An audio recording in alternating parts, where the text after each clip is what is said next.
our appearance. We are parents, not opponents. We are students, not statistics. We are humans with convictions.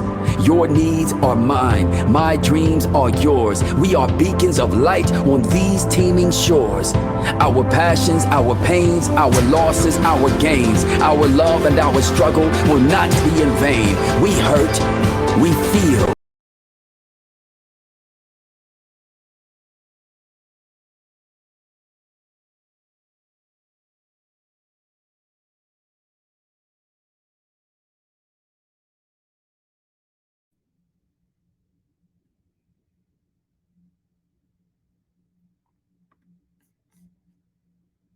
Good evening, everyone.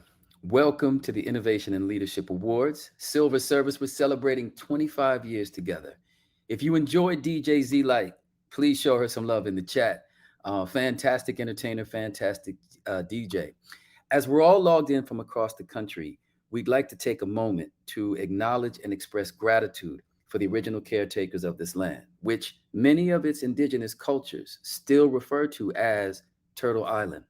May we continue to take steps toward leaving this precious land in better condition for future generations. Now, tonight's program will include live and video elements, as you just saw.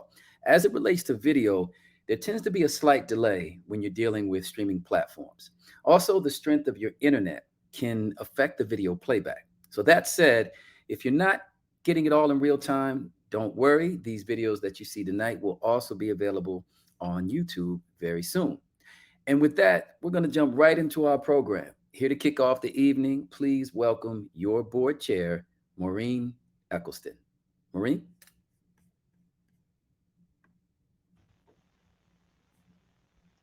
Thank you, Mike.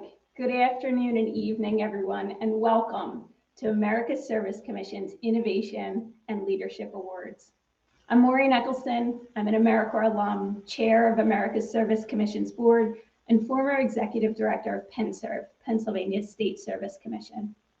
And before we go any further, let's take a moment to acknowledge the tragedies in Puerto Rico and Alaska, where people have lost their homes and businesses, and some even their lives, where people are without basic needs such as power, water, and shelter. Please keep our Puerto Rican and Alaskan colleagues and their friends, family, and community members in your thoughts. Now, wasn't that an incredible opening video from Mike Ellison? We are beacons of light. We work and we heal from the highest hills to humble endeavors. That sure sounds like service to me. Sure sounds like 25 years of leadership from America's Service Commissions. Sure sounds like the tapestry of AmeriCorps members, community volunteers, state and territorial commissions, service leaders. It sure sounds like something to celebrate. And we're here today to honor some courageous, idealistic, innovative, thoughtful, empathetic service leaders across the state service network and AmeriFamily. We are here to recognize 25 years of America's Service Commissions and launch into a year of celebration. We are here to reflect, recharge, and reconnect ourselves to this vital work, the work of utilizing service to bring communities together, to strengthen our country, to provide pathways to opportunity for all who serve and are served. Now let's take a moment to think about the last 2.5 decades since ASK was founded. How about this? In the chat, tell us where you were 25 years ago. Were you an AmeriCorps member?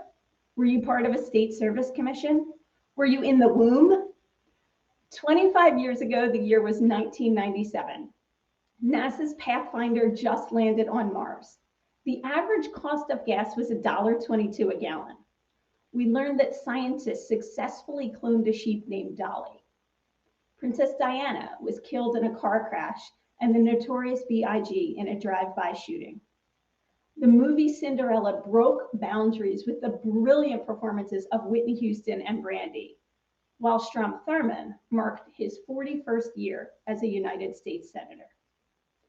Now, I was halfway through college, wearing jeans that were far too large, dyeing my hair purple, and close to the day when a postcard about AmeriCorps would fall out of a magazine and change my life forever.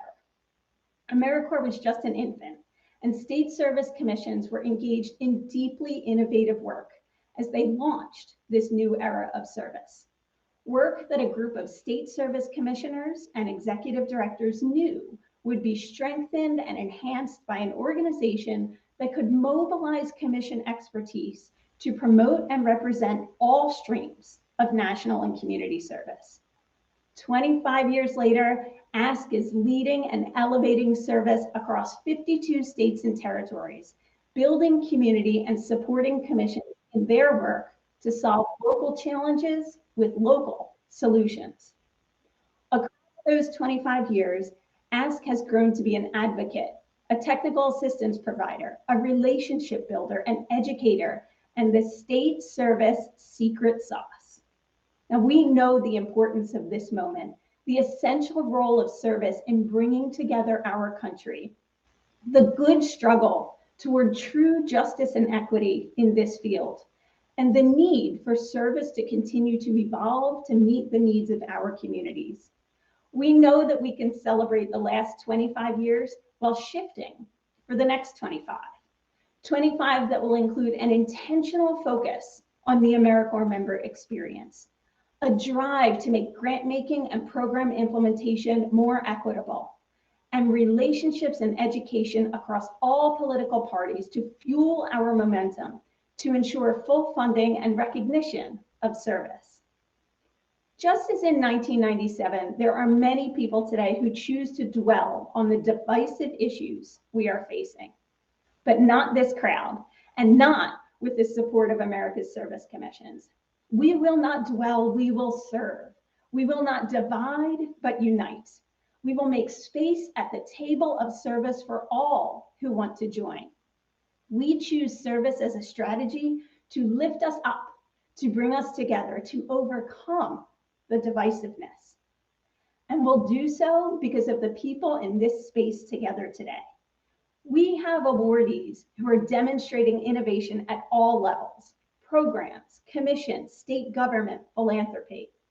And we have so many more people who deserve awards. Awards for empathy, awards for persevering through bureaucracy, awards for maintaining humor while putting out fires, awards for taking calculated risks, awards for relationship building, awards for courage in the face of injustice, awards for quietly lifting another in leadership, awards for staying true to the spirit of service, no matter the naysayers or dividers. We are here to recognize 25 years of America's Service Commissions, to celebrate awardees and the awards we each hold on our own. We are here to reflect, recharge, and reconnect. We are beacons of light. We work and we heal from the highest hills to humble endeavors. So let's get this party started. Grab a beverage of your choice and raise your glass as we celebrate 25 years of ASK, a tapestry of service, and a future filled with light.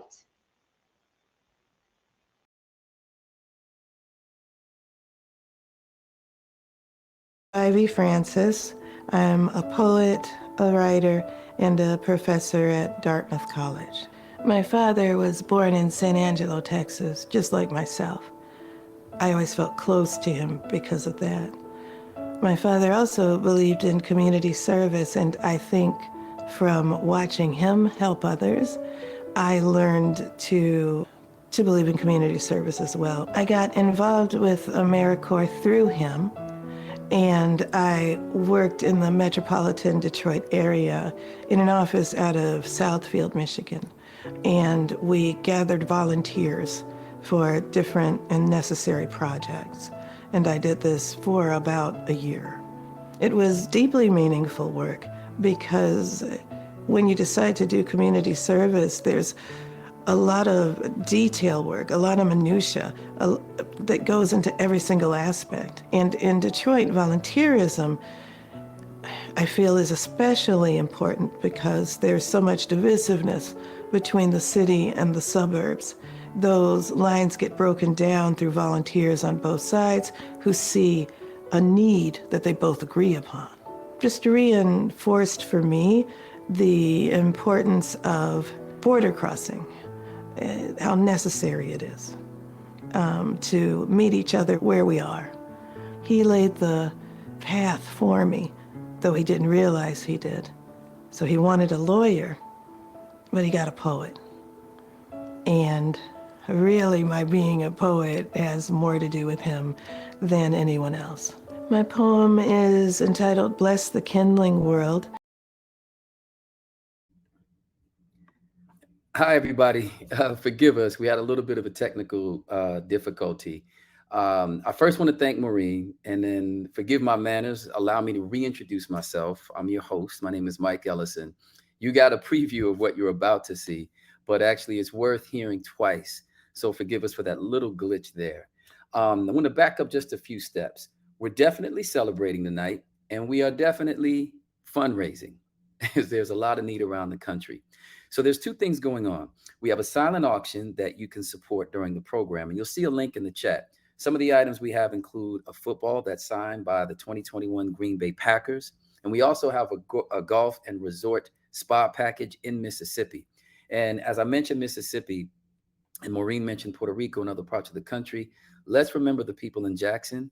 Let's think about how we can reach out and support our fellow Americans in their time of need. We also just found out that we have a matching gift opportunity. So we have an anonymous, very generous donor who has pledged $1,000 for a matching gift tonight.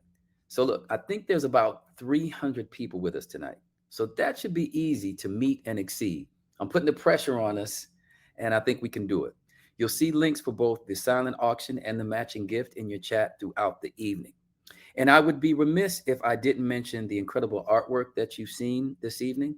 The pieces in our gallery were created by an array of AmeriCorps alums. And if you have time after the program, the gallery will still be open. You can see who created what, shout them out, give them some love. Now, many of you know that AmeriCorps can be a life-enriching, life-changing experience. And this is certainly the case for Vivi Francis, as you just heard a bit. While we're celebrating tonight, we also recognize the challenging times from which we're all working to emerge. Still, toward that end, art can be a powerful healing tool and a reminder of what drives our respective missions and our methods of service, especially for the most precious yet vulnerable people, our children. So once again, we're going to listen to poet, author, and Ivy League professor Vivi Francis. You'll hear her interview, and then you'll see her amazing work. Thank you. Francis. I'm a poet, a writer, and a professor at Dartmouth College. My father was born in San Angelo, Texas, just like myself. I always felt close to him because of that. My father also believed in community service, and I think from watching him help others, I learned to believe in community service as well. I got involved with AmeriCorps through him, and I worked in the metropolitan Detroit area in an office out of Southfield, Michigan. And we gathered volunteers for different and necessary projects. And I did this for about a year. It was deeply meaningful work because when you decide to do community service, there's a lot of detail work, a lot of minutia that goes into every single aspect. And in Detroit, volunteerism, I feel, is especially important because there's so much divisiveness between the city and the suburbs. Those lines get broken down through volunteers on both sides who see a need that they both agree upon. Just reinforced for me the importance of border crossing, how necessary it is to meet each other where we are. He laid the path for me, though he didn't realize he did.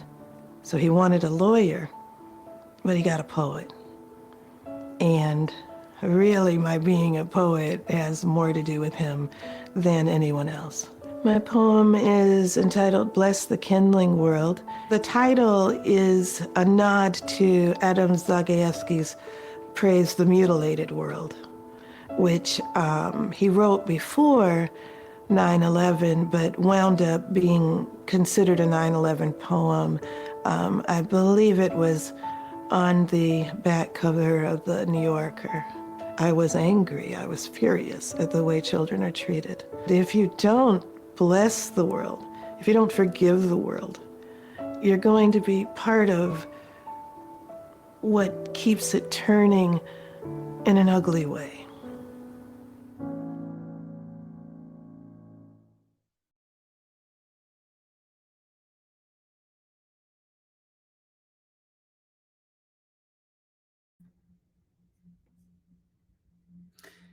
And so now, if we could, let's continue. We're going to hear the poem from Vibey Francis called Bless the Kindling World.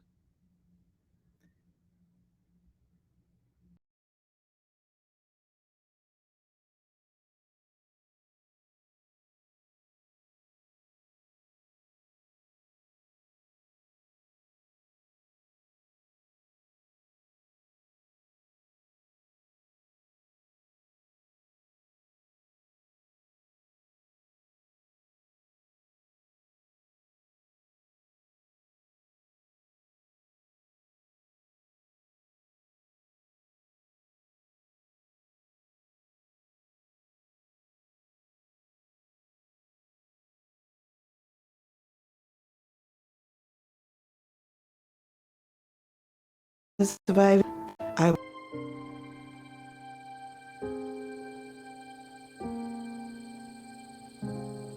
bless the kindling world that straps its children into armor, then sets a wick beneath their feet. They splinter how we splinter them, limbs stacked and spilling into dump yards, into graves, into glutted rivers of amber. We drain the tears from their ducts, shake down the fat from their bones, until, light as brushwood, they rise like sparks that flicker briefly, then sputter to their end.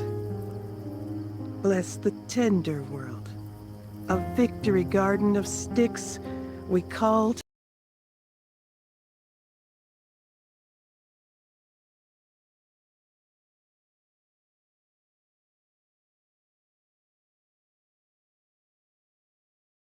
the kindling world.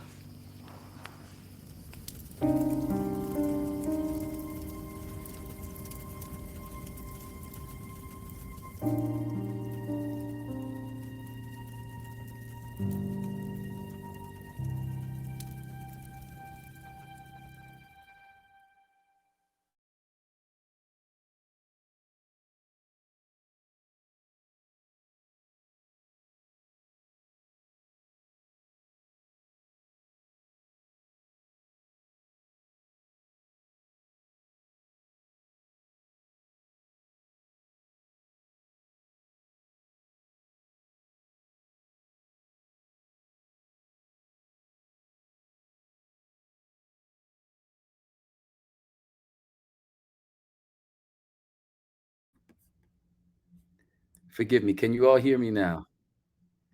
Thank you. We're having a few of our technical glitches here. Thank you for your patience and working with us. As you can see and hear, Vibey cares deeply about children and humanity. And someone who certainly shares her compassion is your CEO, Kyra Esgate. Let's hear from Kyra now. Kyra?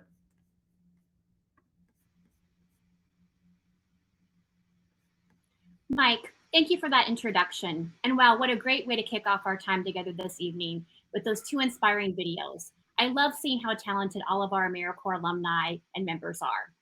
Again, my name is Kyra Esgate, and it is my honor to serve as the Chief Executive Officer for America's Service Commissions, or ASC as we are affectionately known. And on behalf of the outstanding ASC staff team, it is my pleasure to welcome you to our annual Innovation and Leadership Awards, as well as the kickoff of our year-long 25th anniversary celebration. As many of you know, ASC is the National Membership Association for the 52 state and territorial service commissions. And for the past 25 years, we have been uniting our states in service. Service commissions play a critical role in supporting national service across the country, with more than 75% of AmeriCorps state and national funding flowing through commissions on an annual basis. As we mark this milestone anniversary for ASK, we also celebrate the incredible work of our state service commissions. As part of her welcome remarks, Maureen asked each of us to reflect where we were 25 years ago. 25 years ago this month, I moved to Sacramento, California to accept a graduate fellowship in the California Executive Branch and was placed in a very dynamic organization with a very, very long name, the California Commission on Improving Life Through Service. Certainly a mouthful. That organization is now better known as California Volunteers, and like other commissions around the country, plays an important role in advancing national service in the state. At that time, I could never have imagined that a one-year fellowship would help me clarify my purpose and put me on a path to a rewarding and challenging career where I could contribute to a national movement. And although I could not fully comprehend that at the time, all of us gathered here this evening know that is exactly what a year of AmeriCorps does for individuals around the country. During the past 25 years, ASK, service commissions, and I all have seen tremendous evolution and the impact of service on communities across the nation. From the launch of most commissions in 1993 and 1994, to the creation of the AmeriCorps Reads Challenge in the late 1990s, to the launch of the USA Freedom Corps following 9/11, to the passage of the Edward M. Kennedy Serve America Act and the establishment of many federal partnerships to expand service opportunities, to the historic $1 billion investment in service via last year's American Rescue Plan, to finally last week's call from President Biden to usher in a new era of national service that is accessible to all. We have seen how service, and AmeriCorps in particular, have risen to the challenge. But what hasn't changed during this time is the role of service commissions in identifying state and local needs, developing innovative program models and partnerships to address those needs, engaging governors and other elected officials in bipartisan manner, and in partnership with the Federal AmeriCorps Agency, demonstrating the power of the federal-state partnership as envisioned in the National Community Service Trust Act. Commissions, programs, and those of you with us tonight have demonstrated over and over again that service can rise up and meet the moment at hand. In particular, over the last 2.5 years, the national service community has over and over again demonstrated its commitment, its humility, its nimbleness, and willingness to try new strategies. And these characteristics will serve us all well as we face the next challenge of our time and ensure that a year of service is indeed an opportunity for anyone who wants to make the commitment to serve. And since 1997, ASK has been there to support the work of commissions and to create community amongst commission staff and the more than 1,000 commissioners that serve on commission boards. Across this network, we celebrate our individual and collective successes and crowdsource solutions to the challenges our network faces. We lift up examples of innovation at the commission and program level and develop national partnerships that commissions can leverage to advance their efforts. We truly see service as a strategy, and we envision a time in which each state and locality fully embraces service to bring communities together and address the challenges they face. And as I detail ASK's leadership role in the national service ecosystem, I would be remiss if I did not mention the important role of the ASK board in guiding and providing counsel regarding our work. At the end of the month, 4 board members will be leaving our ranks.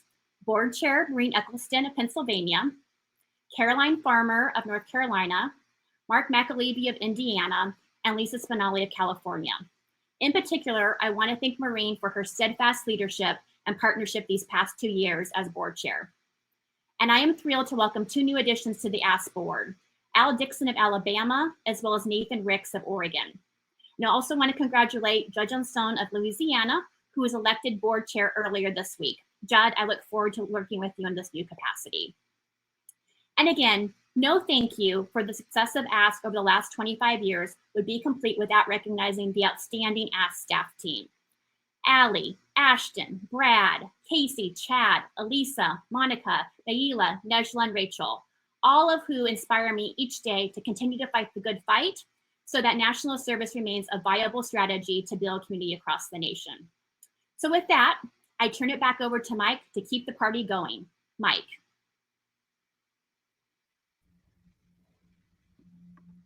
Thank you, Kyra. So I have a bit of an announcement, an update, which is fantastic. Apparently, that matching gift has already been met.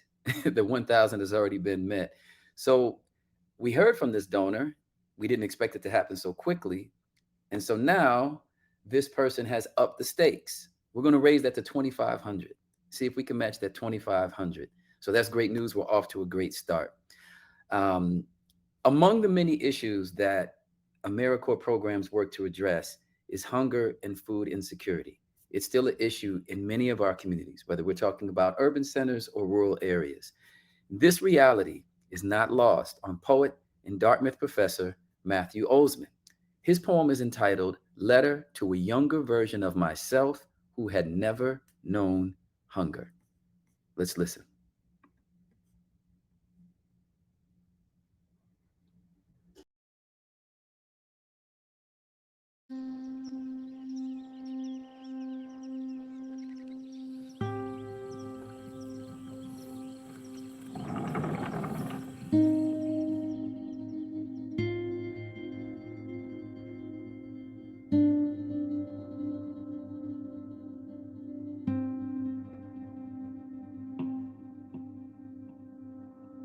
Everyone here loves someone. My father is sick. I'm picking up some things for him, one might say. 3 kids trying to get us back on our feet, another tells you. Everyone here loves someone, and because they love someone, 4 cans of corn, 3 bags of rice, 2 boxes of cereal. They took the bus after work. They walked from 2 towns over. A bag of flour, fresh produce, 1 pound of frozen chicken, because the company downsized, because an unexpected illness, because the insurance agency had no answers for what was damaged in the night. In the offices of Yearning, hunger has no interest in hearing how 40% of the food we produce will go unsold, uneaten, discarded. It doesn't care if you've gone to college or have a blood clot in your arm. It offers no discounts when someone breaks into your home and sets fire to the kitchen, if you made a bad investment, if you were in an accident, if you stole a couple credit cards, got arrested, and now no one in this town will hire you. One day, you'll find your way here, because everyone here loves someone, and by then you will too. You haven't met her yet, but there will be a day when you'll be hungry and she will feed you. I still remember the care she took with each meal, and though I didn't know it then, the food we enjoyed came from a place like this. Everyone here loves someone, and the person she loved was me. Perhaps I asked for more when there wasn't any left to give, and only then did I understand. When you arrive at that juncture, you'll feel a bridge collapse inside you. That feeling will be shame, but also love. And years later, you might find yourself here, unloading a truck, sweeping the floor, wearing a name tag and sorting tomatoes. Where is this place I'm telling you about? It doesn't matter. It could be anywhere. You're holding a carton of eggs. You're holding a bottle of milk. You're holding the unspoken history of each kindness you have received, though have not always felt you deserved. And now, it's just a single loaf of bread. That's what you hold. And you are here to place that offering in someone else's hands.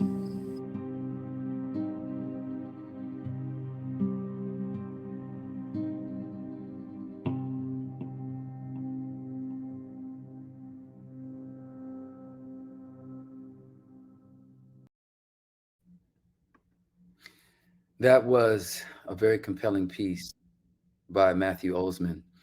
And there's also a compelling personal connection that I'd like to share with you. As you may have deciphered from that poem is about a real person that Matthew loves deeply and a person that loves him back.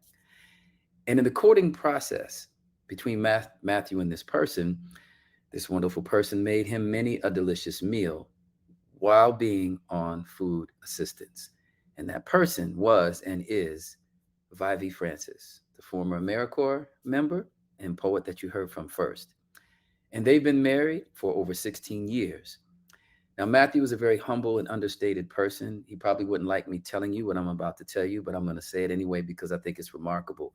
To this day, he has consistently volunteered at food banks and places that address hunger and food insecurity. And he does that to honor the circumstances from which his wife rose. And I just think that that definitely speaks to the spirit of Ask and of AmeriCorps. So we heard from Kyra before Matthew Olsman, and we'd like to bookend his poem with Kyra. So we're going to bring her back on as we discuss the past, present, and future of America's Service Commissions. So with that, let's welcome back Kyra Esgate, please. Thanks for coming back on, Kyra. How are you? Doing well, Mike. Thanks for being with us tonight. Thank you for having me tonight. It's really special, and I hope we can all do it again in person. I look forward to this. It'd be nice to be sitting down actually by a real fire with people watching and having this conversation. Absolutely. Yeah. But I'd like to ask you a few questions. So we're going to jump right in here. What role has Ask played in the national service space for over the past 25 years? Yeah, great question, Mike, especially when we're here tonight together to celebrate our 25th anniversary. So, when I reflect on the last 25 years, I really think the primary objective of Ask has been to build the capacity of state service commissions so that they can really grow national service in their state. We convene state service commissions and most recently have been bringing programs together too to help provide training and technical assistance, which I think is really valuable in growing the national service field. Also, I think a big part of who Ask is that we've really encouraged peer learning and that peer-to-peer networking and sharing. I think that that's a really important piece of this work. This work is not easy. And so I think the more that we can bring folks together to learn from one another, that's been really important. And I think something that we'll continue to see in Ask's future as well. And then finally, when I think about kind of our big buckets of work, really advocacy as well. So we have definitely focused on advocating for increased federal funding, as well as reducing barriers to service. And I think that those are really important too, as we think about growing national service over the past 25 years. Yeah, you mentioned that you say it's not easy. It is gratifying, but it's not easy. And Vivi spoke to that. She said, there's a lot of detail and minutia that goes into service. If you can, discuss the role of Ask in supporting state commissions over the past 25 years, and why is that significant? Well, I want to pick up on a theme we just talked about during that first question. And, again, and I would say that everyone that's with us here tonight knows this.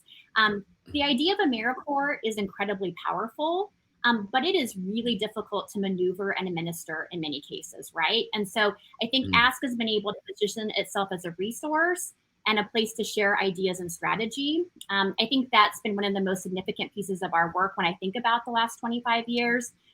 In addition, we've been able to represent the collective interests of commissions to the AmeriCorps agency, to Congress and other key stakeholders, which I believe that representation has provided a lot of value to commissions, and that's something that they have come to appreciate over the years as well. So I think there's other things as well, but when I think about kind of why it matters, I think it's that piece of being able to kind of help people navigate this really compelling but challenging work, and then also to represent their interests. I think those have been important parts of the Ask story over the 25 years.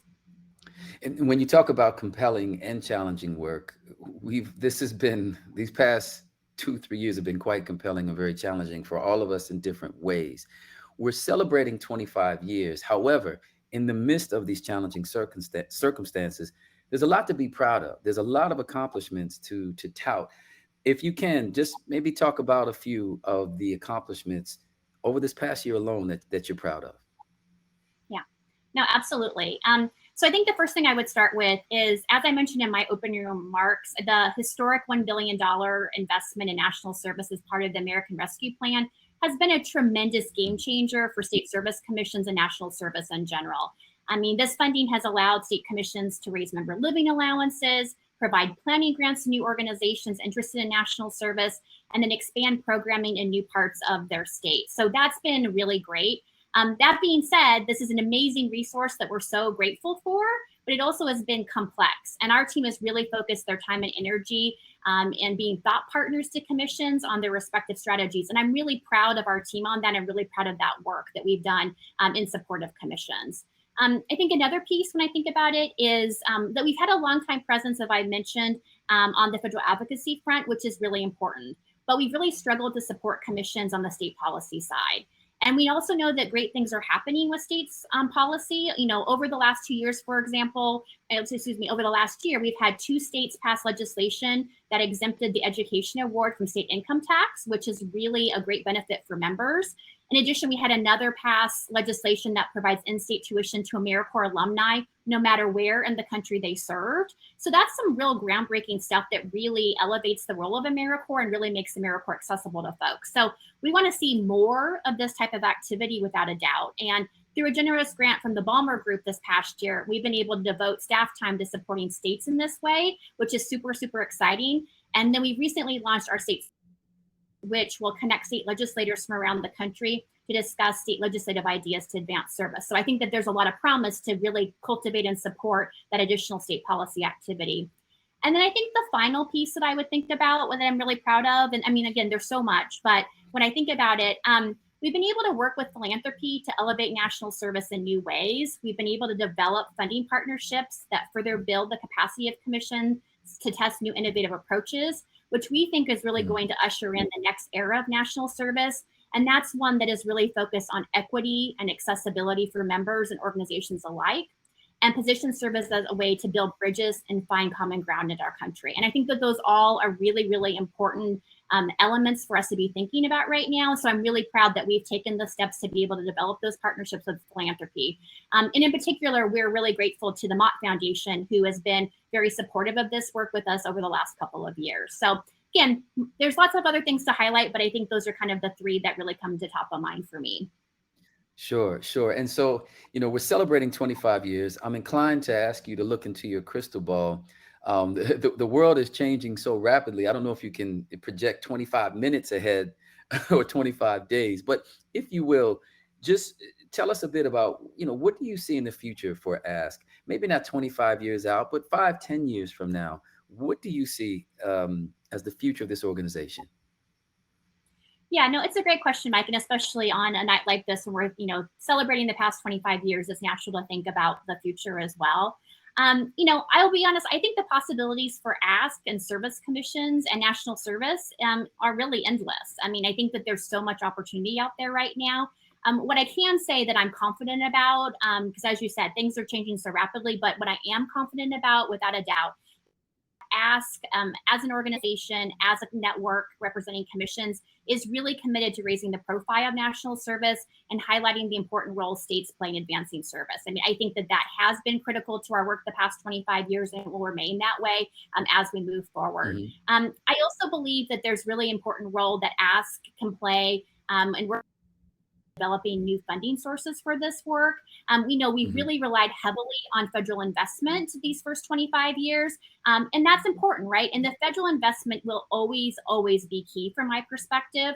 But if we truly want to scale national service, and I think that that's what we're on the precipice of, is really thinking about how do we actually scale this work from that 70,000 AmeriCorps members that are serving now to, you know, at least 100,000, if not, you know, 250,000 or whatever that number might look like. If we truly want to scale at that that kind of magnitude, we need to also have greater state and philanthropic investment to do so. There's no way that the federal investment will ever allow us to get to that size and to that level of programming across the country. But I do think that if we can bring additional state resources, if we can bring in philanthropy as well, and there is strong interest from the philanthropic community, I'm confident of that as well. I think that we can really make all of that reality, which to me is very, very exciting. And then finally, I think that I really, really believe that we're at a point with national service now where we really recognize the importance of developing members as our next years, and making sure that we're setting them up for success in their future career paths, whatever that, and providing them a livable and transformational service experience. I think that certainly, members have had great experiences with the AmeriCorps, and it's been really important that we've emphasized community impact. But I think that we're at a point now, a real inflection point, that for AmeriCorps to continue to grow and thrive, we also need to make this an attractive opportunity for individuals, and we need to make sure that they're really thriving and have a good service experience as well. So I think that that's something that we'll continue to see snowball and evolve over the next, several years. But I think definitely when we look back on this time, 25 years from now, I think that we'll see that this has been a real landmark point as well. So Sure. I do think that we will do better on that front. Yes, forgive me. We talk about 25 years of service, but it's not just service, it's 25 years of uniting in service. We had a little glitch there, but in the interview, Vivie Francis talked about how her father wanted an attorney, a lawyer, but he got a poet. And what she was hinting at is that, they had very different social and political views, vastly different in the father-daughter in the same household. But the one thing that they agreed on was community service, that you could, if you can, you should serve your community in some way, shape, or form. Just if you can, just speak to the significance of that. And then I have a follow-up question once you do. Okay. Yeah, no, I mean, I think that, and this has been part of the dialogue, I think, in the recent months, is really the power of service to really bring folks together. We've heard terms like bridge building, helping people serve with one another to really come, across maybe divides within our country. And I do think that service has the power to do that. I think that it has the power at the state level to bring folks together. And I think really that there's so much that we can do when we're coming together and trying to solve a common challenge. And so I do think that on our kind of theme of Uniting States in Service, that we are really able to do this. And this is the time, this is the moment for that at this point in time. And when I think about kind of the year ahead for us, I recognize that how important that is going to be for us to be thinking about how we're being very intentional about that type of programming in order to really help bridge some of the divides that we see across our country. And so with that, service definitely requires human capital. However, it also requires capital. It does require, financial support. And so as part of that effort, I believe there's a new individual giving program. Can you speak to that a little bit? Yeah, I mean, most definitely. So, I mean, one of the things that we've really been focused on from an ask perspective is to bring in diverse funding sources. So to make sure our association members need us, we will be there for them. And, as looking at certainly our member program, we've been looking at private funding that can support our work. But as part of that too, we really want to launch, as part of today's or tonight's festivities, our individual giving program as well. We really want to see those that are benefiting from the work and services of ASK are really helping to sustain that work as well. And so in honor of our 25th anniversary, we are launching a goal of $25,000 raised from individual gifts over the course of the past year.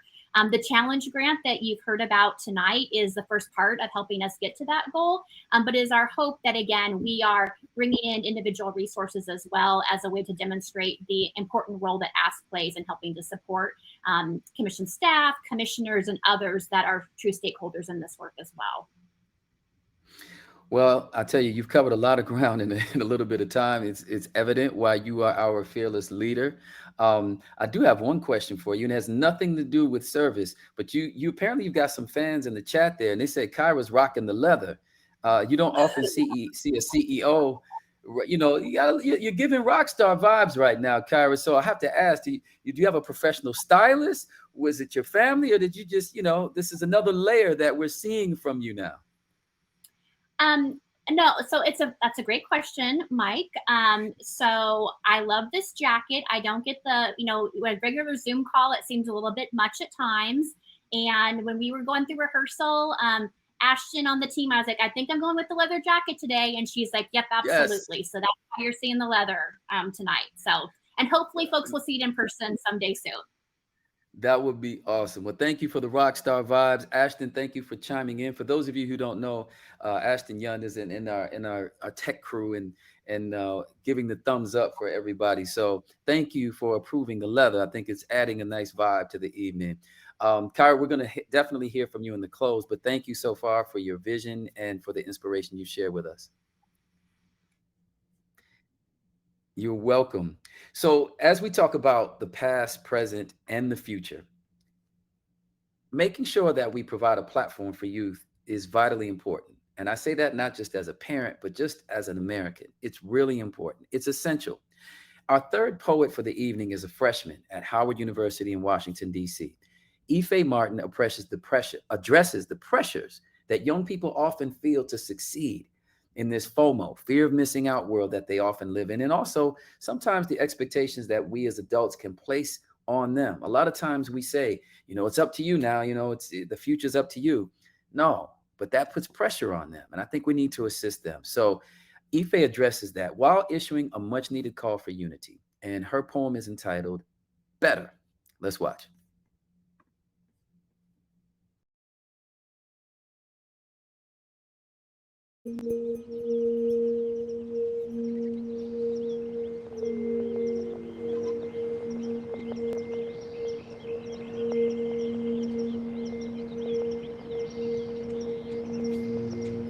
We want to be better than our mothers and fathers, our sisters and brothers, than our best friends and worst enemies. We're told that better looks like our name in lights. It sounds like the roar of a crowd or the praise of the public. It's warm on our skin like a kiss from the sun. We're told that victory tastes sweet. The word melts on our tongue best. I'm not the best. Sometimes I stumble over my words. Sometimes my pen spends hours scribbling across a page only to arrive at nothing. Sometimes I lose. A lot of times I lose. I stumble from the pedestal I long to call my home, cutting my knees and ripping my clothes on jagged rocks shaped like failure, falling into the darkness of uncertainty. But when you fall, you once again discover what the ground feels like. The rich soil wrapped around your roots, a strength defined by your resilience. You once again remember why you wanted to grow in the first place. Your head's no longer in the clouds, so you know that the sky is not the limit. It's just a resting point. You're not looking back at what you've done, but forward at what you can do. Because being the best isn't a flickering marquee or wavering applause. It's not a scorching sun or rotting sweetness or empty praise. It's not a place defined by others, but it's the point at which your eyes land. So being the best, being better, being great is all that you make it. So let's us be better together.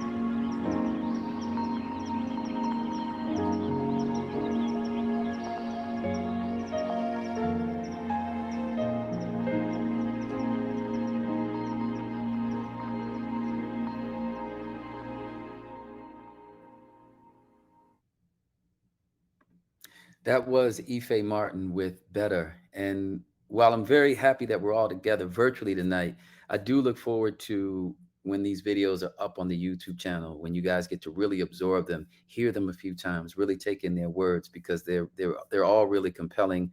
And I hope that you'll have the opportunity to share with friends and family alike. A little bit of a somber note before we transition into the awards phase of our program. I'd like to take a moment to acknowledge the passing of Judy Stein of Volunteer Mississippi and Tim Holler of One Star. So as we acknowledge that passing, if we can all just take about 10, 15 seconds for a moment of silence, please.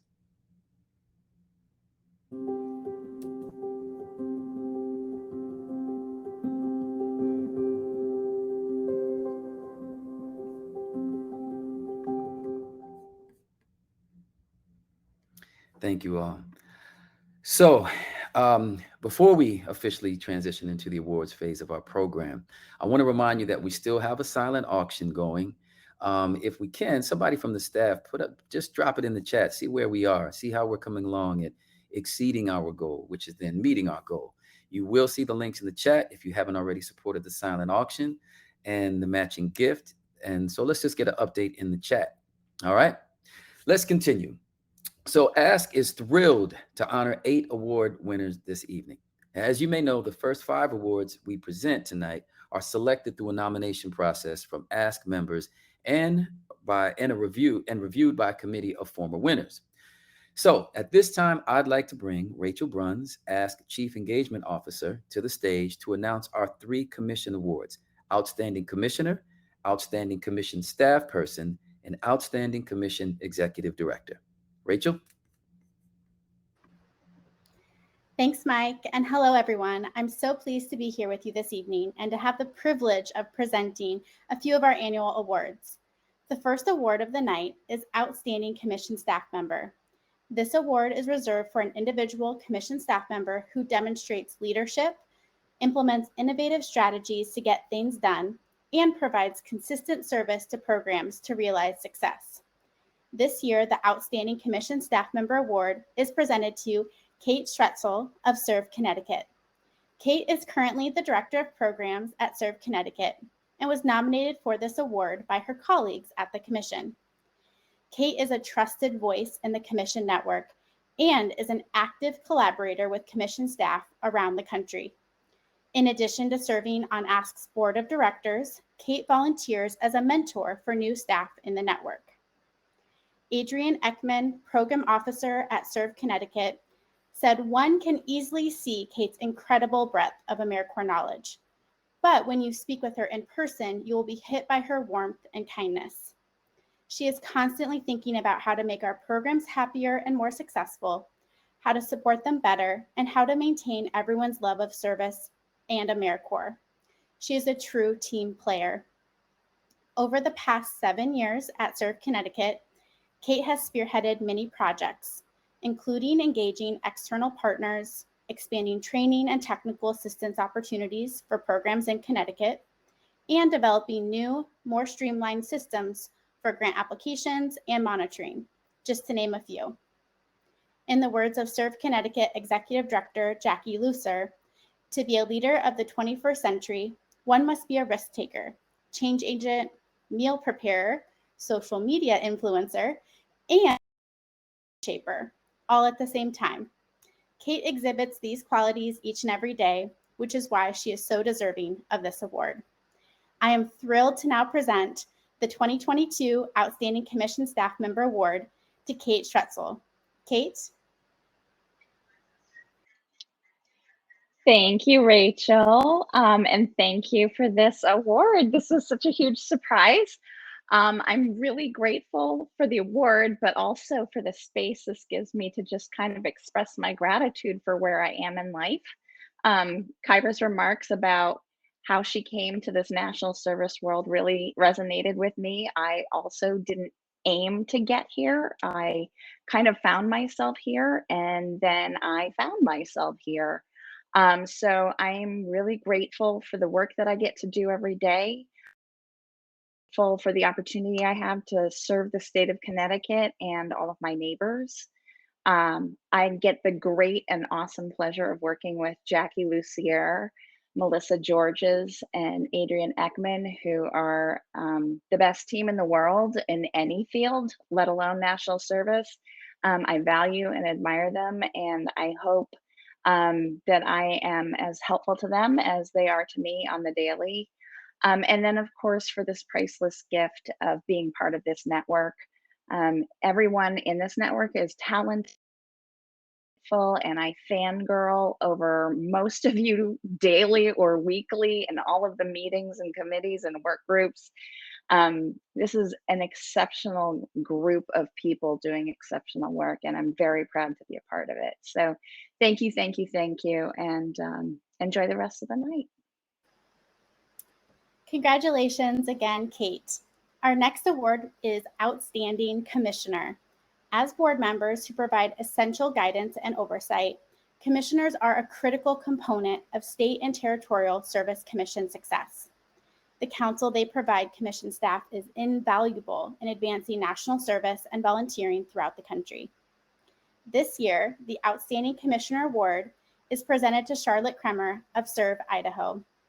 Nominated by her colleagues at Serve Idaho, Char is a leading advocate for volunteerism in her state.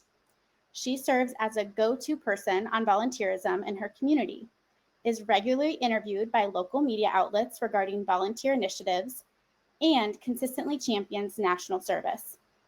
At Serve Idaho, Char leverages her past AmeriCorps experience as both an AmeriCorps Vista and an AmeriCorps program director, and her extensive network of philanthropic and service-oriented contacts to expand the footprint of the Commission's work. In the words of Renee Bade, Serve Idaho Executive Director, Char always has her commissioner hat on, serving as an advocate for Serve Idaho, AmeriCorps, and volunteerism, and is often seen sporting her A gear when in public or when volunteering in the community. She continues to go above and beyond to ensure that new programs will be successful and that members will have a positive AmeriCorps experience. A Serve Idaho Commissioner since 2014 and an ASK board member since 2019, Char has worked on alumni engagement initiatives, public policy advocacy, fundraising efforts, volunteer and training events, commissioner recruitment and engagement, external partnerships, and so much more. For all these reasons, we present the 2022 Outstanding Commissioner Award to Char Kremer. Char?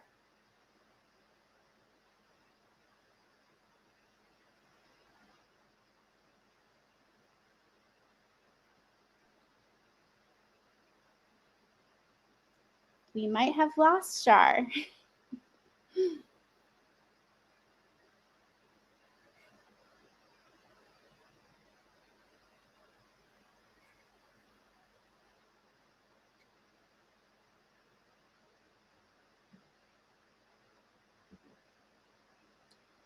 Well, I'm going to go on then to our next awardee, if that makes sense. So I am very pleased to also present our next award, which is our Outstanding Executive Director. This award is reserved for an individual who demonstrates unparalleled leadership and innovative thinking to get things done in their state. This year, the Outstanding Commission Executive Director Award is presented to John Kelly of Serve Colorado. Nominated by both commission and program colleagues, John brings his 25 years of experience in the national social sector, including stints in the White House and with the Federal AmeriCorps Agency, to his work as Executive Director of Serve Colorado. Over the past 2 years in that role, he has helped build a diverse state service commission and has been instrumental in helping bring people from different backgrounds together to leverage partnerships and national service to improve quality of life for Colorado residents. In the words of Maria Fabula, President and CEO of Community Resource Center in Colorado, John's philosophy of working together as partners towards creative solutions, instead of creating silos and guarding bodies of work, is evinced in his enthusiastically collaborative approach. Under John's leadership, there has been a heightened level of engagement in the commission by state government officials and an increase in the number of programs and AmeriCorps members serving. Simply put, John has raised the profile of AmeriCorps State and National in Colorado.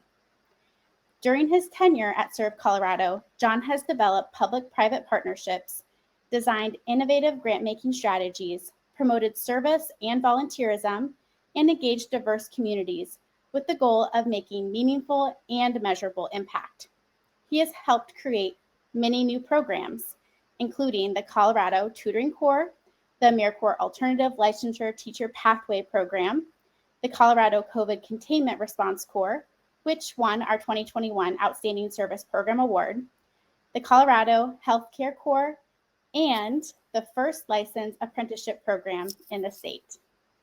I am beyond pleased to present the 2022 Outstanding Commission Executive Director Award to John Kelly. John? Thank you so much, Rachel. I am incredibly humbled and thankful. There's so many incredible commission leaders all over the country, and along with the amazing Ask staff. You all are truly innovators. And with our federal partners and our philanthropy partners, you teach me so much each and every day, and you inspire me. I feel especially blessed here in Colorado to be under the leadership of Governor Polis and Lieutenant Governor Primavera, who truly believe in using service as a strategy for our most pressing challenges. And they bring us ideas all the time and ask us, can AmeriCorps help? And we always answer yes. And then we try to figure out how we're going to do that. And we do that by engaging our amazing network of grantee partners. And they're the ones doing the work each and every day with the AmeriCorps members on the ground.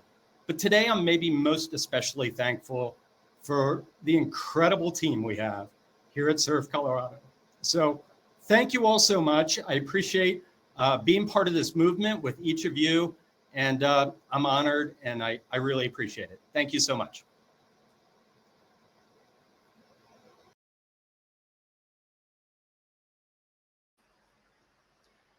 Hi, everyone. I'm back here to recognize once again Shar Kremer as our outstanding 2022 commissioner this year. We are so excited to recognize Shar, and now I'm going to turn it over to her. Thank you, Rachel, and thank you to America's Service Commissions and Serve Idaho for this great honor. It's not hyperbole to say that national service changed the trajectory of my life. I'd worked in union shops and corporate offices, but when I joined AmeriCorps Vista in 2005, it changed my life forever. When I was asked to lead a statewide AmeriCorps program, I jumped at the chance and I started the most rewarding and challenging job of my career. I knew that every day our members were in Idaho making our students, both children and adults, reach their educational goals and have a brighter future. Now that I'm retired, I have even more time to spend on the issues that I love: national service and education. I'll be forever grateful to the AmeriCorps members I've met along the way and to my national service friends and colleagues. You have brought so much richness to my life. Once again, thank you so much for this honor, and I will be forever grateful.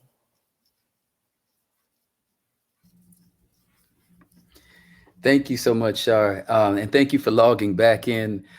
Congratulations to you, John and Kate. And I also want to thank Rachel for presenting our commission awards this evening. Rachel, I think you did a fantastic job. You could be a news anchor the way that you dealt with that curveball and knocked it out the park, staying cool, calm, and collected. So thank you very, very much for that.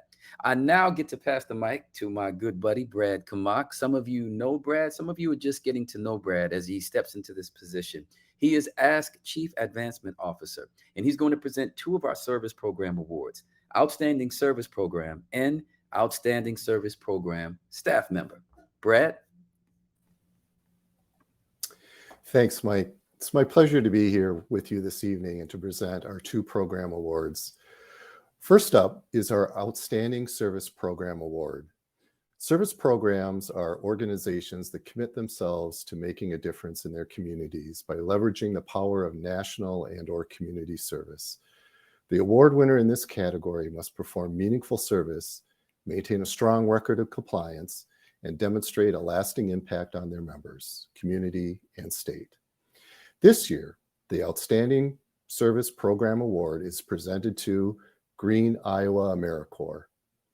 The mission of Green Iowa AmeriCorps program is to empower Iowa's communities and school districts to make more environmental, conservation-minded decisions and improvements by engaging AmeriCorps members in direct service work, environmental education, professional development opportunities, and volunteer engagement. Green Iowa AmeriCorps members conduct free energy audit services on residential homes, create environmental education programs, organize community service projects, assist in reducing school district energy costs by developing energy reduction strategies, engage students in outdoor learning opportunities and lessons surrounding environmental sustainability, revive Iowa's lost or disappearing ecosystems, and improve water quality throughout the state. Iowa State Senator Eric Giddens said, Green Iowa AmeriCorps has given hundreds of members a community service experience from which they have launched into service-oriented professional careers that will continue to strengthen our communities for decades to come. I continue to be amazed by the work that Green Iowa AmeriCorps members do, and I am honored to work alongside the program staff. Green Iowa AmeriCorps truly embodies the two-pronged goal of AmeriCorps by providing not only significant community impact, but also meaningful member service experiences that translate into lifelong skills and opportunities. I am pleased to now present the 2022 Outstanding Service Program Award to Green Iowa AmeriCorps. Ashley Coffin, Green Iowa AmeriCorps Program Director, is here with us tonight to accept the award. Ashley? Thank you, Brad. I am so humbled and honored to be here tonight to accept this award on behalf of Green Iowa AmeriCorps. I actually started my 13th year yesterday directing Green Iowa and have seen it since its infancy, seeing it grow and change and evolve and succeed and struggle and all the things that AmeriCorps programs do, and have had a front seat to see all that goes into making those things successful. Our program partners, our host sites, our supervisors, our incredible staff, and our wonderful commission that is always cheering us on and giving us strategies to be effective in the work that we do. And it's also so humbling because I've had a front seat to know there are so many other incredible programs, not only in Iowa, but throughout the country that are doing such amazing work in their communities. You know, so many people are outstanding individuals doing outstanding work and have really amazing programs. So we're just so humbled to be nominated and to be selected. And I really appreciate ASK for holding things and holding space like this. So thank you so much. Congratulations, Ashley and everyone at Green Iowa AmeriCorps. Our next award is Outstanding Service Program Staff Member.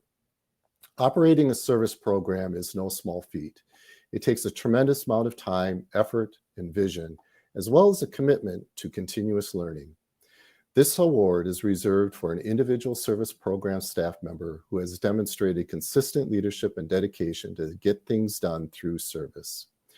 This year, the Outstanding Service Program Staff Member Award is presented to Erica Hermosillo, Director of Stockton Service Corps in California. Nominated by her colleagues at Stockton Service Corps, Erica is dedicated to equity, justice, and service. Erica draws on her experience as an AmeriCorps member and an educator in her work at Stockton Service Corps, a place-based initiative focused on creating a pathway of community leadership through service. In one of the words of Stockton Service Corps Associate Director Omar Oneas, service has always been at the core of Erica's professional career. She believes that our community will benefit if we uplift and empower individuals to serve. She is passionate about service and sees the way it can shape a person's long-term career trajectory. She is committed to justice, continuous learning, and investment in the overall success of service organizations.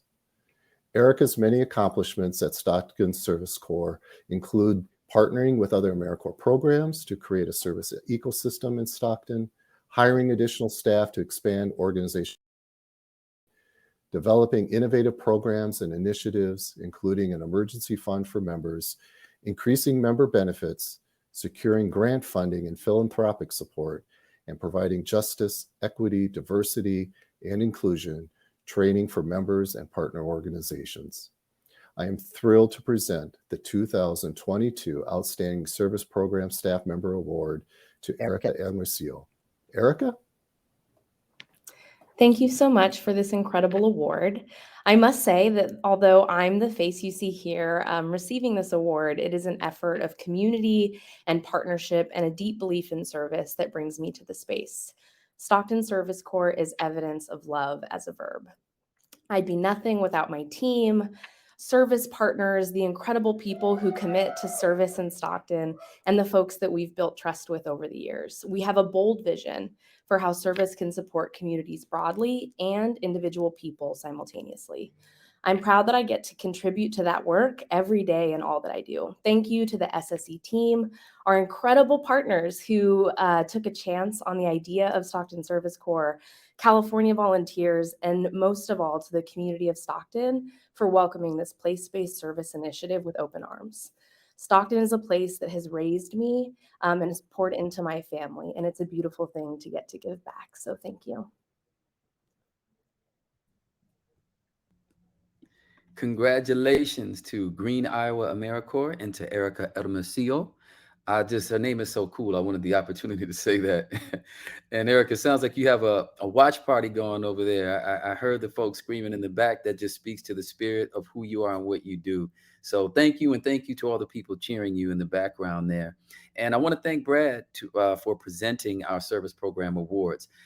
Tonight, I guess, is a little bit bittersweet because I understand that Maureen Eccleston is leaving us. And Maureen, I don't know if this will be your last official duty as board chair. Hopefully not. But at this time, I want to invite Maureen back, our outgoing Ask board chair, and she's going to present our final 3 awards. These awards are the Ask Honor Roll, the State Service Leadership Award, and the Friend of Ask Award. Maureen? Thank you, Mike. And this is, I think, my last official event as board chair, and I'm just ecstatic to be here with all of you this evening and to have the honor of presenting our most prestigious awards. So first up is the Ask Honor Roll. Ask created the Honor Roll in 2016 to recognize former commission leaders who have blazed a trail and left behind a lasting impact on our network. This year, we are pleased to induct LaDawn Stoddard, former Ask board chair and former executive director of UServe Utah, into the Ask Honor Roll. LaDawn first joined UServe Utah in 2004 as a grants officer. Over the next 8 years, she held several other positions at the commission before becoming executive director in 2012, a position she served in until her retirement earlier this year. She has served on numerous boards and volunteer committees at both the national and local level and has been personally engaged in volunteering from a very young age. These experiences allowed her to develop a unique perspective into the public, private, and nonprofit sectors that has served her well throughout her national service career. LaDawn has given so much of her time and talents to the commission network over the years, and she served on the Ask Board of Directors from 2013 to 2019, including a stint as board chair.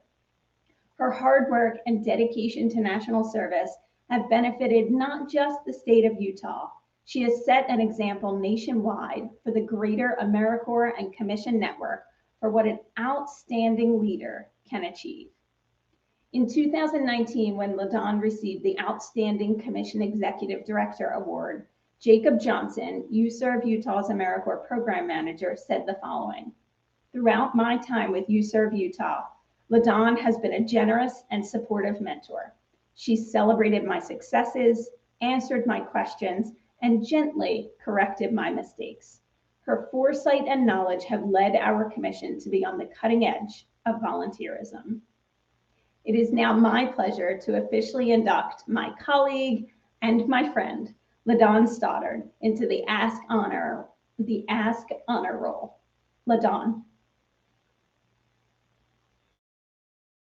Hello, everyone, and thank you, Ask, for this wonderful recognition. When I first heard about it, I have to admit I had mixed emotions.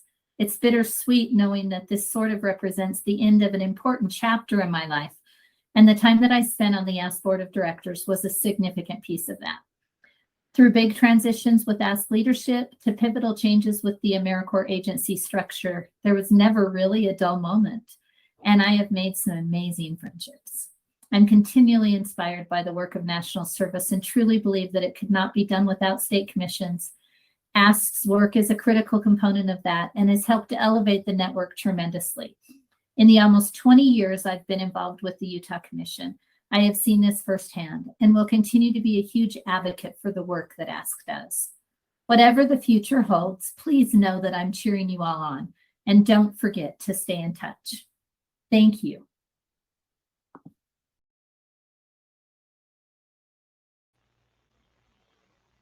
Congratulations, LaDon. Our next award is the State Service Leadership Award. This award recognizes state and local leaders who have taken concrete action to leverage national service and volunteerism to meet their community's most pressing needs in a strategic or unique way. This year, the State Service Leadership Award goes to Governor Gavin Newsom of California. Since he took office in 2019, Governor Newsom has been dedicated to community solutions, service, and volunteerism, and making California accessible and equitable for all. A few of his recent accomplishments in this arena include investing state funding to increase the living allowance and the education award for full-time AmeriCorps members up to $10,000 for members serving in California. Launching the Californians for All campaign to encourage volunteerism and community support. Speaking publicly about the importance of civic and community engagement. Making unprecedented state investments to expand service and volunteerism initiatives in California, including the Climate Action Corps, College Corps, and Youth Job Corps, and engaging the Chief Service Officer as a cabinet level position to ensure that service and volunteerism are part of any strategy to address community needs in California, including disaster response and recovery. In addition, Governor Newsom leveraged AmeriCorps members, including the National Civilian Community Corps, VISTA, and AmeriCorps State and National, to address the COVID-19 pandemic. Through California volunteers, AmeriCorps members from more than 37 programs contributed over 250,000 service hours so far toward COVID-19 response and recovery efforts. Key impacts include more than 4 million meals processed or distributed, nearly 59,000 wellness check-in calls made. Just under 90,000 vulnerable individuals received emergency preparedness and COVID-19 education and resources. Almost 35,000 individuals were supported through testing efforts. Over 9,000 vaccination calls are made, with 1/3 of calls resulting in appointments. 29,000 students were tutored and mentored. Nearly 8,000 disaster survivors had basic needs met, and over 58,000 volunteers contributed more than 420,000 service hours. It is my privilege to present the 2022 State Service Leadership Award to Governor Gavin Newsom. Now, unfortunately, the governor couldn't be with us tonight, so Josh Friday, California's Chief Service Officer, will accept the award on Governor Newsom's behalf. Josh. Honored to accept this award on behalf of Governor Gavin Newsom and really the entire state of California. So thank you. Thank you to the America's Service Commissions for your recognition. Thank you to Kyra and your incredible team for your leadership across the country in this space. This award means so much because of how passionate Governor Newsom is for the work that we all do, for how important he thinks it is that we're creating the civic infrastructure to bring people together, to solve problems, and really the power of service to tackle some of the biggest challenges we have, to deal with the polarization in our society, the division. And he feels very much like we're just getting started, that we have to make sure every Californian can contribute and serve in a meaningful way, and that this work is just starting. But it means so much to receive this recognition and this honor from you all. It means so much to him. It means so much to the entire California Volunteers team, and it means so much to the state of California. So thank you, thank you, thank you, and look forward to all of our important work together in the future.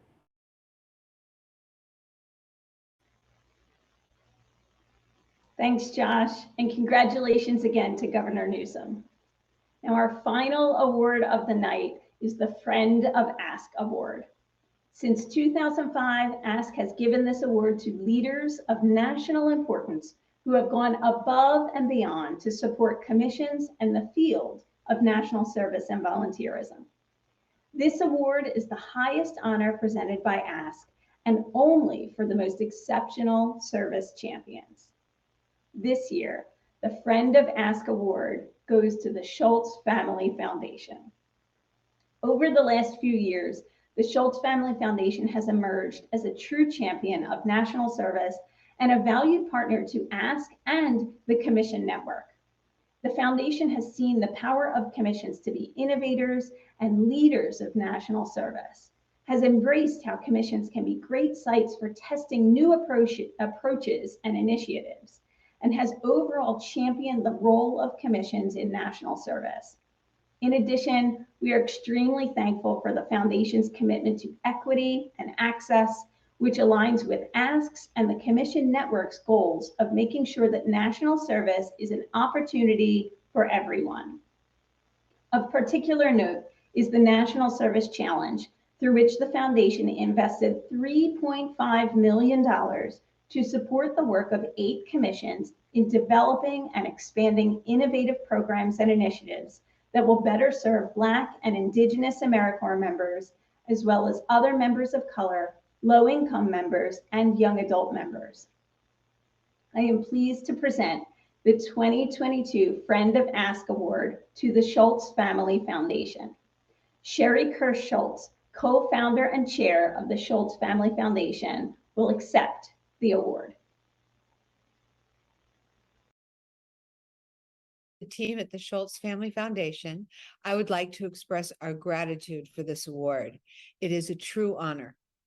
At the foundation, our mission and reason for being is to create greater opportunity accessible to all.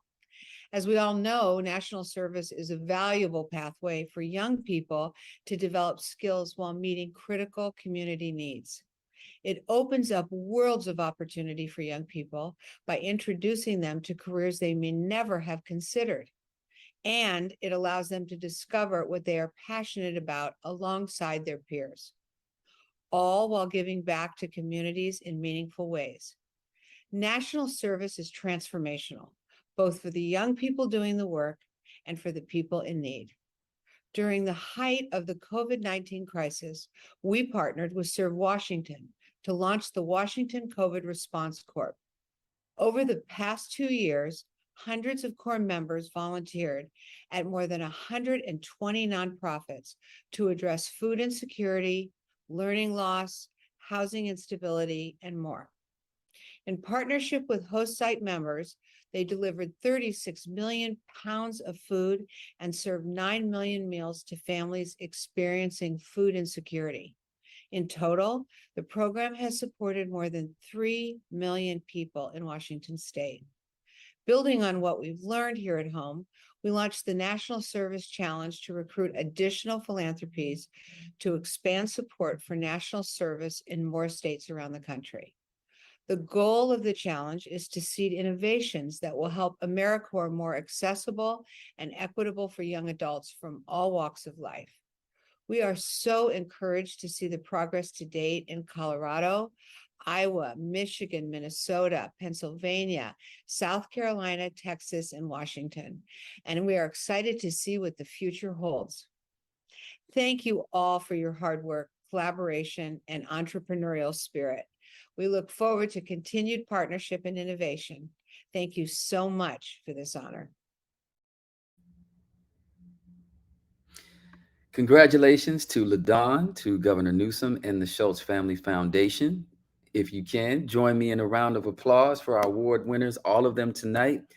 And can we please show some love for Maureen Eccleston? Get in that chat. Let her know how you feel about her. Let her know how much you appreciate her service and dedication. From what I understand, Maureen, I don't think the organization is going to let you get very far. So while you may not be board chair, I think you're still going to be in the loop.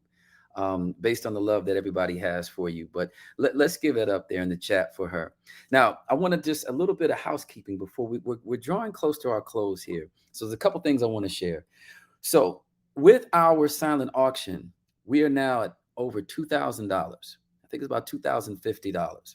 Now we had this matching gift donation, and we met that $1,000 very quickly, but we're just about like $1,600. I'm gonna break from script just for a minute. This is, of course, a nonpartisan organization, and we don't subscribe to any particular faith. Everybody has their respective faith and beliefs. But I'm going to go to an old tactic of the church that I've experienced here in Detroit. That's when the pastor or the deacon or whoever was leading would get up and say, we're so close. I've got 3 people out there who can pledge 200. I've got one who can pledge 500. Somebody out there feels like pledging $1,000. I guess what I'm saying is I'm throwing up this last ditch effort because I would love to see us match that $2,500. So if there's anybody out there who's feeling exceptionally generous as we draw close to our close, please, let's make that donation. While we're doing that, I do want to share something fantastic with you. So as many of you know, we had a donor who offered $25 gift cards for the first 4 attendees, for 4 attendees actually, if we reached 250 registrations for tonight's event. I'm happy to announce that we blew that out of the water. We're at over 350 registered people tonight. So I'm pleased to share that we do have some winners. Forgive me if I mispronounce your name. I'm going to do my very best here, okay? I am pleased to give these gift cards to Angela Pinkard Hale from Texas, Michelle Harper Reynolds from Wyoming, Ann Smith from Oklahoma, and Omar Ornelas from California. I don't know if it's Ornelas or Ornelius, so forgive me either way, but you still win, regardless of how I pronounce your name. I do want to share something from a personal perspective as we draw close to a close. There's a wonderful quote from the author E.B. White, where he says, I arise in the morning torn between a desire to improve the world and a desire to enjoy the world. This makes it hard to plan the day. I imagine that you all share a similar sentiment because you serve every day. And at the same time, you have your own lives, and striking that balance is difficult. It's an individual decision and it's a personal decision. But I just applaud you all for working towards that balance and for serving. So I want to thank you all for your generosity. Moreover, I want to thank you for allowing me to celebrate with you all tonight. I'd also like to thank a lot of folks, but I have to thank Brad Kamak, Venice Session.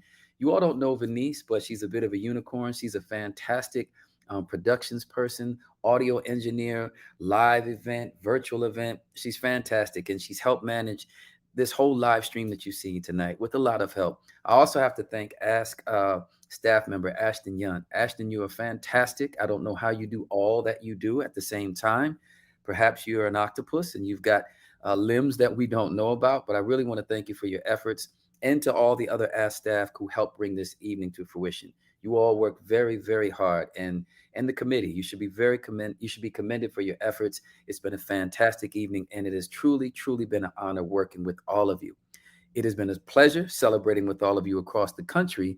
And with that, to close out the evening, let's welcome back Ask CEO Kyra Esgate.